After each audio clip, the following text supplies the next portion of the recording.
விருச்சிக ராசி அன்பர்கள் உங்களுக்கு இந்த சனி பயிற்சி சனி பகவான் வந்து பார்த்தீங்கன்னா மீனத்தில் போய் அமர்றாரு. மீனம் உங்களுக்கு என்ன பாவம்? அஞ்சாம் பாவம். அஞ்சாம் பாவத்தில் பூர்வ புண்ணிய ஸ்தானம் புத்திரஸ்தானத்தில் சனி பகவான். விருச்சிக ராசி அன்பர்களுக்கு குழந்தை பேரு அப்படின்னு கிடைக்கிறதுக்கான பிராப்தம் உண்டுமா. நிறைய பேருக்கு காதல் அப்படின்றது வரும். சனி காதலை கொடுக்கக்கூடிய கிரகமா? இல்லை, காதலை கெடுக்கக்கூடிய கிரகமும். கணவன் மனைவி இடையே அன்பு அப்படின்றது மலரும்.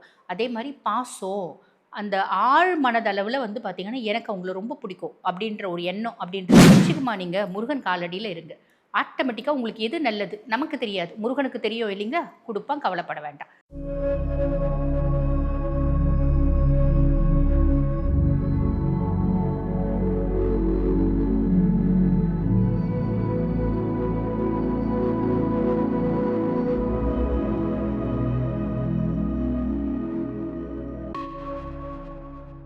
ஆன்மீக பரிகார நேயர்களுக்கு வணக்கம். நான் டாக்டர் தீபா அருளாளன். இன்றைக்கி நம்ம என்ன டாபிக் பற்றி டிஸ்கஸ் பண்ண போகிறோம் அப்படின்னா சனிப்பெயர்ச்சி பலன்கள் தான்மா பார்க்க போகிறோம். என்னம்மா சனிப்பெயர்ச்சி பலன் அப்படின்னு சொல்லிட்டு ஆல்ரெடி போட்டுட்டாங்களே. 29 மார்ச் 2025 சனி பகவான் பயிற்சி ஆனார் அப்படின்னு ஏகப்பட்ட வீடியோ பார்த்தோமே. நீங்கள் கூட பேசியிருந்தீங்களே அப்படின்னா உண்மைதாம்மா. அதாவது இந்த வருஷம் வந்து பார்த்திங்கன்னா இந்த சனி பயிற்சியை வச்சே பெரிய கன்ஃபியூஷன் அப்படின்றது இருக்க தான் செஞ்சிச்சு. காரணம் என்ன அப்படின்னா, திருக்கணித பிரகாரம் நம்மளுக்கு வந்து பார்த்திங்கன்னா 29 மார்ச் 2025 சனி பகவான் பயிற்சியானார். ஆனால் வாக்கிய பிரகாரம் வந்து பார்த்திங்கன்னா 6/3/2026 தான் வந்து பார்த்திங்கன்னா சனி பயிற்சி. இந்த வாக்கிய பஞ்சாங்கம் இதை தான் வந்து பார்த்திங்கன்னா திருநள்ளாறு தர்பாரண்யேஸ்வர் கோயிலில் ஃபாலோ பண்ணுறாங்க. எல்லா நவகிரக ஸ்தலங்கள்லையும் வாக்கிய பஞ்சாங்கம் தான் ஃபாலோ பண்ணுறாங்க. ஆக இந்த வாக்கிய பஞ்சாங்கம் பிரகாரம் சனி பகவான் இப்போ தான் கும்பத்துலேருந்து மீனத்துக்கு பயிற்சி ஆகிறார். பொதுவாக வந்து பாருங்கள், இந்த காலகட்டத்தில் பிறக்கிற குழந்தைங்களுக்கு கூட வந்து பார்த்திங்கன்னா இப்போ ஒரு போன மாதம், அதுக்கு முன் மாதம், நவம்பர், அக்டோபர் இந்த மாதிரிலாம் பிறந்த குழந்தைங்களுக்கு நிறைய பேரண்ட்ஸ் வந்து என்ன கேட்குறாங்கன்னா, ஜாதகம் எழுதும்போது எங்களுக்கு வாக்கிய பிரகாரம் எங்களுக்கு வந்து ஜாதகம் எழுதி கொடுங்க. ஏன்னா இன்றளவும் வாக்கிய பஞ்சாங்கத்தை ஃபாலோ பண்ணுற எத்தனையோ பர்சனாலிட்டிஸ் இருக்காங்க. மீதி பகுதி பர்சனாலிட்டிஸ் என்ன சொல்லுவாங்க அப்படின்னா, இல்லைம்மா எங்களுக்கு திருக்கணித பிரகாரமே எழுதி கொடுங்க அப்படிம்பாங்க. அப்போ என்ன ஆகுது, நாங்களே வந்து என்ன பண்ணுறோம், இந்த திருக்கணித பிரகாரம் கேட்குறவங்களுக்கு சனி பகவான் வந்து பார்த்திங்கன்னா மீனத்தில் இருக்க மாதிரி எழுதி கொடுக்குறோம். இப்போ இது வரைக்கும் இப்போ வாக்கிய பிரகாரம் கேட்குறவங்களுக்கு சனி பகவான் கும்பத்திலே இருக்க மாதிரி எழுதி கொடுக்குறோம். ஏன் இந்த மாதிரி கன்ஃபியூஷன்? 2 பஞ்சாங்கமும் கரெக்டு தானா அப்படின்னா, வாக்கியம் அப்படின்றது நம்மளோட சித்தர்களும் ரிஷிகளும் நம்மளோட மூதாதையர்களும் ஃபாலோ பண்ண ஒரு பஞ்சாங்கம். ஆனால் இந்த திருக்கணிதம் அப்படின்றது அட்வான்ஸ்டு வெர்ஷன் ஆஃப் வாக்கிய பஞ்சாங்கம். ரெண்டுமே ஃபாலோ பண்ணலாம், எதுவும் தப்பு இல்லை. ஆக எதுக்கு நான் இது சொல்கிறேன் அப்படின்னா, இந்த சனிப்பெயர்ச்சியை குறித்து உங்களுக்கு சந்தேகம் இருக்குது அப்படின்னா அது தெளிவாகணும் அப்படின்றதுக்காக சொல்கிறேன், சரிங்களா? ஆக இந்த 6/3/2026 கும்பத்துலேருந்து சனி பகவான் மீனத்துக்கு பயிற்சி ஆகிறார் வாக்கிய பிரகாரம். ஆக இந்த சனிப்பெயர்ச்சி யார் யாருக்கு என்னென்ன மாதிரி பலன்களை கொடுக்க போகுது சட்டுன்னு பார்த்துடலாம் வாங்க. விருச்சிக ராசி அன்பர்கள் உங்களுக்கு இந்த சனி பயிற்சி சனி பகவான் வந்து பார்த்திங்கன்னா மீனத்தில் போய் அமர்றாரு. மீனம் உங்களுக்கு என்ன பாவம்? அஞ்சாம் பாவம். அஞ்சாம் பாவத்தில் பூர்வ புண்ணிய ஸ்தானம் புத்திரஸ்தானத்தில் சனி பகவான் போய் அமர்ந்திருக்கார். இந்த சனி பகவானை என்ன சொல்லுவாங்க அப்படின்னா பஞ்சம சனி அப்படின்னு சொல்லுவாங்க. பஞ்சம சனி அப்படின்னா பேர்லேயே இருக்கு இல்லைம்மா, பஞ்சங்களையெல்லாம் போக்கக்கூடிய பொசிஷனில் சனி பகவான் உங்களுக்கு இருக்காரு. அப்போ பொதுவாக சனியை பற்றி ஜோதிடத்தில் ஒரு வார்த்தை உண்டு, சனி கொடுக்க எவர் தடுப்பார் அப்படிம்பாங்க. சனி உங்களுக்கு கொடுக்கக்கூடிய பொசிஷனில் இருக்காமா, அப்போ வேறு 8 கோள்களும் உங்களுக்கு கெடுக்கணும் அப்படின்னு நினச்சா கூட பெரிய லெவலில் கெடுக்க முடியாதும்மா. ஸோ இதை விட ஒரு பெரிய ப்ளஸ் என்ன இருக்குது? சூப்பர் அப்படின்னு சொல்லலாம். பொதுவாக சனி பகவானை பொறுத்த வரைக்கும் உங்களுக்கு லார்ட் ஆஃப் 3 and 4, அதாவது இளைய சகோதர தைரியஸ்தானத்துக்கும் வந்த அதிபன், 4ஆம் பாவம் சுகஸ்தானத்துக்கும் வந்த அதிபன். சுகஸ்தானாதிபதி பஞ்சமஸ்தானத்தில், அதாவது பூர்வ புண்ணிய ஸ்தானத்தில் அப்படின்போது நிறைய கம்ஃபர்ட்டை கொடுப்பாமா, கவலைப்படாதீங்க. விருச்சிக ராசி அன்பர்கள் குழந்தை இல்லைன்னு வைத்தியோன்னு 5 வருஷமாக பண்ணிகிட்ருக்கோம்மா, 10 வருஷமாக பண்ணிகிட்ருக்கோம்மா, 15 வருஷமாக பண்ணிகிட்ருக்கோம்மா, பெருசாக பலன் இல்லை அப்படின்றவங்களுக்கு கூட இந்த காலகட்டத்தில் நிறைய விருச்சிக ராசி அன்பர்களுக்கு குழந்தை பேர் அப்படின்னு கிடைக்கிறதுக்கான பிராப்தம் உண்டுமா. நிறைய பேருக்கு காதல் அப்படின்றது வரும். சனி காதலை கொடுக்கக்கூடிய கிரகமா? இல்லை, காதலை கெடுக்கக்கூடிய கிரகமும் இல்லை. நிறைய பேருக்கு காதல் அப்படின்றது வரும். நிறைய பேருக்கு வந்து பார்த்திங்கன்னா ரிலேஷன்ஷிப்பை நோக்கி போவாங்க. இதெல்லாம் சனி கொடுக்குறாரா? இல்லை, நம்மளுக்கு வந்து பார்த்திங்கன்னா இந்த 5ஆம் பாவத்தில் வந்து சனி உட்காரும்போது நம்மளுக்கு எதெல்லாம் மனசுக்கு பிரியமானதோ, நம்ம இதெல்லாம் ஆசைப்படுறோமோ, எதுக்கெல்லாம் வந்து ஏங்குறோமோ அதெல்லாம் கிடைக்கும் அப்படின்னு அர்த்தம். புரியுதுங்களா? அதே மாதிரி வந்து பாருங்கள், பூர்வீகத்தில் எங்களுக்கு நிறைய சொத்து இருக்குமா, இது வரைக்கும் நாங்கள் லவ் மேரேஜ் பண்ணிக்கணும், இது வரைக்கும் வந்து பார்த்திங்கன்னா எங்களுக்கு எதுவுமே கிடைக்கல. நிறைய பேருக்கு பூர்வீகம் சார்ந்து சொத்து உங்கள் கைக்கு வர்றதுக்கான வாய்ப்பு அப்படின்றது உண்டுமா. இது பொதுவாக வந்து பார்த்திங்கன்னா சனி 5ஆம் பாவத்தில் உட்காரும்போது, சனியை பொறுத்த வரைக்கும் தர்ம கர்மாதிபன்மா. இது வரைக்கும் எத்தனை பொறப்பு எடுத்திருப்போம், எத்தனை பொறப்பில் என்னென்னலாம் நல்ல விஷயங்கள் செஞ்சுருப்போம், அத்துணை நல்ல விஷயங்களும் நம்ம அனுபவிக்கக்கூடிய காலகட்டம் அப்படின்னு சொல்லலாம். கெட்டதையும் அனுபவிக்கக்கூடிய காலகட்டம். கெட்டது கம்மி, நல்லது ஜாஸ்தி அப்படின்னு சொல்லலாம்.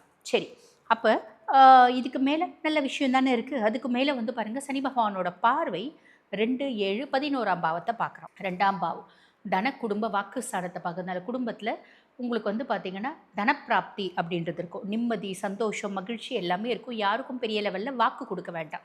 இந்த வேலையை நான் இந்த காலகட்டத்தில் முடிச்சு கொடுத்துட்றேன் அப்படின்னு நம்ம சொல்லும்போது செய்ய முடியாமல் போகிறதுக்கான வாய்ப்பு உண்டு. பொதுவாகவே விருச்சிகம் ஒரு வாக்கு கொடுக்குறாங்க அப்படின் போது யோசித்து தான் கொடுக்கணும். ஏன்னா நம்மளுக்கு மைண்டு கொஞ்சம் மாறிட்டே இருக்கும் இல்லைங்களா. ரொம்ப அனுபவப்பட்ட ரொம்ப இளம் வயசில் மனசு மாறிட்டே இருப்பாங்க. அப்போ பெருசாக எப்பயுமே யாருக்கும் வாக்கு கொடுக்கறது அப்படின்றது வேண்டாம். நீங்கள் விருச்சிகமா ஞாபகம் வச்சுக்கோங்க. அதே மாதிரி 7ஆம் பாவம் கலத்திர ஸ்தானத்தை பார்க்குறான். கணவன் மனைவி இடையே அன்பு அப்படின்றது மலரும். அதே மாதிரி பாசம், அந்த ஆழ் மனதளவில் வந்து பார்த்திங்கன்னா எனக்கு அவங்கள ரொம்ப பிடிக்கும் அப்படின்ற ஒரு எண்ணம் அப்படின்றது வரும். ஆனால் மேலே வந்து பார்த்திங்கன்னா ஆர்கியூமெண்ட் அப்படின்றத தவிர்த்துடணும். தவிர்க்கிறீங்க அப்படின்னா தவிர்க்கலை அப்படின்னா ஆழ் மனது எண்ணங்கள் வெளியவே வராது. அப்போ கணவன் மனைவியாக விட்டு கொடுத்தா மட்டும்தான் லைஃப் நல்லாயிருக்கும். நீங்கள் என்ன ராசியாக இருந்தாலும் சரி. அதே மாதிரி பாருங்கள், லாபஸ்தானத்தை பார்க்குறார்.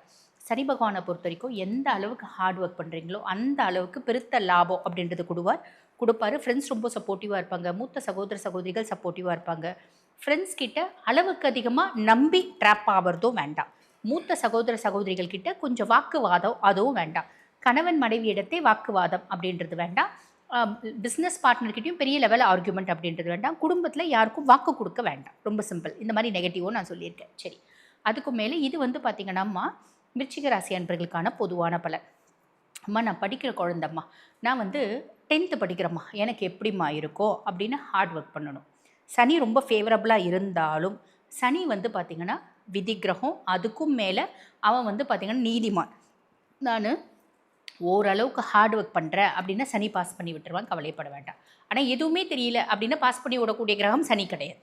இப்போ படிக்கிற குழந்தைங்களுக்கு உங்களுக்கு படிக்கிறத தவிர வேறு என்னம்மா வேலை, எங்களுக்கு ஏகப்பட்ட டிஸ்ட்ராக்ஷன்ஸ் இருக்கட்டும், கூட படிக்கும் படிங்க. சரிங்களா. நீங்கள் ஸ்கூல் படிக்கிற குழந்தைகளாக இருந்தாலும் சரி, இல்லை காலேஜ் படிக்கிற பிள்ளைங்களாக இருந்தாலும் சரி, படிப்பு நம்மளுக்கு ரொம்ப முக்கியம். படிப்பு தான் நம்மளை வந்து பார்த்திங்கன்னா பதப்படுத்துது, பக்குவப்படுத்துது, நம்மளை வந்து பார்த்திங்கன்னா மேன்மைப்படுத்துது அப்படின்னு சொல்லலாம். அப்போ படிக்காதவங்களுக்குலாம் அதெல்லாம் இல்லையா அப்படின்னா, படிக்காதவங்க அனுபவத்தில் இதெல்லாம் கற்றுக்கணும். அதுக்கு வந்து ரொம்ப நாள் ஆகும். படித்தவங்க சின்ன வயசுலேயே இதெல்லாம் கற்றுக்க முடியும். புரியுதுங்களா. அப்போ அவங்களுக்கெல்லாம் இல்லை அப்படின்ற அர்த்தம் இல்லை. It will take much time for them to learn all this things. ஆனால் நம்ம படிக்கிறவங்களுக்கு அது எல்லாமே அவங்க சொல்லிக் கொடுக்குறாங்க. நம்மளோட குருமார்கள் நம்மளுக்கு சொல்லிக் கொடுக்குறாங்க. அப்போ படிப்பு ரொம்ப முக்கியமான விஷயம். சரிங்களா. அப்போ படிங்க. சரி, அடுத்து நாங்கள் ஹவுஸ் ஒய்ஃப்மா, எங்களுக்கு எப்படிம்மா இருக்கோ அப்படின்னா என்னென்னலாம் நீங்கள் ஆசைப்பட்டீங்கம்மா. வீட்டில் ஒரு வேலைக்கு ஒரு ஆள் போடணுன்னு ஆசைப்பட்டீங்க. கணவன் வந்து உங்களை நல்லா பார்த்துக்கணுன்னு ஆசைப்பட்டீங்க.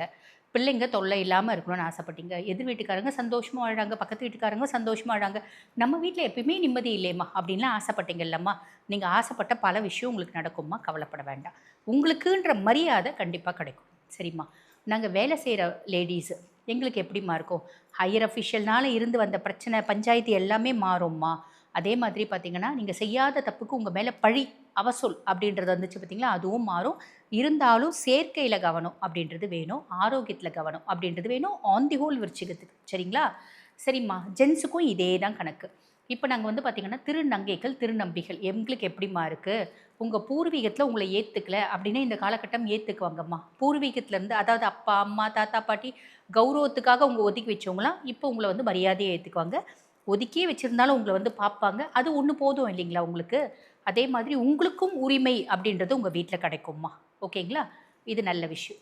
நாங்கள் வந்து மாற்றுத்திறனாளிகள்மா, எங்களுக்கு எப்படிம்மா இருக்கும், உங்களை உழைப்புக்கான அங்கீகாரம் கிடைக்கக்கூடிய காலகட்டம். நீங்கள் கண்ட கனவு, நிறைய கனவு கண்டிருப்போம். நம்ம மனுஷன்னா கனவு கண்டுறது தானே நம்மளுக்கு வேலையே. ஒரு நாளைக்கு ஒரு கனவு அப்படின்றது தான் நம்ம எல்லாருக்குமே. அதில் பல கனவில் சில கனவுகள் கண்டிப்பாக நிறைவேறும், கவலையப்பட வேண்டாம். அம்மா, நாங்கள் விருச்சிகம்மா, எங்களுக்கு 70 வயசு ஆகுதும்மா, 65 வயசு ஆகுதும்மா, 80 வயசு ஆகுதும்மா, எங்களுக்கு எப்படிம்மா இருக்கும் அப்படின்னா முருகன் கோயிலில் போய் உட்காருங்க. உங்கள் மனசுக்கு திருப்தி, ஆரோக்கியத்தை முருகன் பார்த்துப்பா. விருச்சிகமா, நீங்கள் முருகன் காலடியில் இருங்க. ஆட்டோமேட்டிக்காக உங்களுக்கு எது நல்லது நமக்கு தெரியாது, முருகனுக்கு தெரியும் இல்லைங்களா, கொடுப்பான், கவலைப்பட வேண்டாம். வேறு நீங்கள் சம்பாரித்து உழைக்கிறதுலாம் இல்லை இல்லைங்களா, ஆல்மோஸ்ட் எல்லாமே பார்த்துட்டு செட்டில் ஆகிட்டீங்க.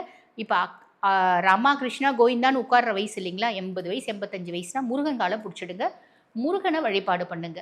முருகன் கோயிலுக்கு போங்க. முருகன் கோயிலுக்கு போக முடியல அப்படின்னாலும் உங்கள் ரூமில் முருகனை வச்சு முருகனை பார்த்து உங்களோட கஷ்டங்கள், நஷ்டங்கள், பிரச்சனைகள், சந்தோஷங்கள் எல்லாத்தையும் முருகன்கிட்ட ஷேர் பண்ணுங்கள். பெருத்த ரிலீஃப் அப்படின்றது கிடைக்கும். வாழ்த்துக்கள். ஆக இப்போ நான் சொன்னது வந்து பார்த்தீங்கன்னா, நம்ம உங்கள் ராசிக்கு ஒரு பொதுவான பலன்கள், கோச்சார பலன்கள். கோச்சார பலன்கள் எப்பயுமே வந்து பார்த்திங்கன்னா 50%. உங்கள் சுய ஜாதகம் பகுதி 50%. உங்கள் சுய ஜாதகத்தில் நல்ல தசை நடக்குது, தசநாதன் வலுத்து இருக்கான் அப்படின்னா 100க்கு 100% நான் சொல்லக்கூடிய பலன்கள் அப்படின்றது வரும்மா. இப்போ தசநாதன் வலுவடைஞ்சி இல்லை ரொம்ப வந்து வீக்காக இருக்கான், இல்லை கெட்டு போயிருக்கான் அப்படின்னும் போது ஏறக்குறைய 30 to 40% பலன் அப்படின்றது ஒரு புரிஞ்சிருக்கும்னு நினைக்கிறேன்.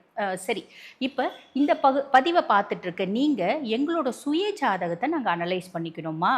நாங்கள் இந்த காலகட்டத்தில் ரொம்ப முக்கியமான விஷயத்தை முடிவெடுக்கணும். இப்போ வீடு கட்டணும், இல்லை திருமணம் பிராப்தம் இருக்கான்னு பார்க்கணும், குழந்தை ஐவிஎஃப் ட்ரை பண்ணிகிட்டே இருக்கோம் கூடலை. அதே மாதிரி பார்த்திங்கன்னா வீட்டில் நிறைய பிரச்சனைகள் இருக்குது, வீட்டில் செய்வினை ஆற்றல் இருக்கா அப்படின்ற சந்தேகம் இருக்குது. இந்த மாதிரி நிறைய விஷயம், தெய்வ நடமாட்டம் இருக்கா இல்லையான்னு தெரியல, இதுக்கெலாம் கூட வந்து பார்த்திங்கன்னா ஜாதகம் பார்க்குறாங்க. இது கண்டுபிடிக்க முடியுமா? தாராளமாக கண்டுபிடிக்க முடியும். இந்த மாதிரி பல முக்கியமான விஷயங்களை நீங்கள் தெரிஞ்சுக்கணும் அப்படின்னா உங்கள் சுய ஜாதகத்தை பார்த்து கண்டுபிடிச்சிக்கலாமா? ஆக உங்கள் சுய ஜாதகத்தை என்கிட்ட வந்து அனலைஸ் பண்ணிக்கணும், ப்ரெடிக்ட் பண்ணிக்கணும் அப்படின்னா நான் பேசிகிட்டு இருக்கும்போதே என்னோடய வாட்ஸ்அப் நம்பர் டிஸ்பிளேயில் கொடுத்துருப்பாங்கம்மா. அந்த நம்பர் கால் பண்ணி அப்பாயின்மெண்ட் ஃபிக்ஸ் பண்ணி என்கிட்ட பேசிக்கலாம். தேங்க்யூ.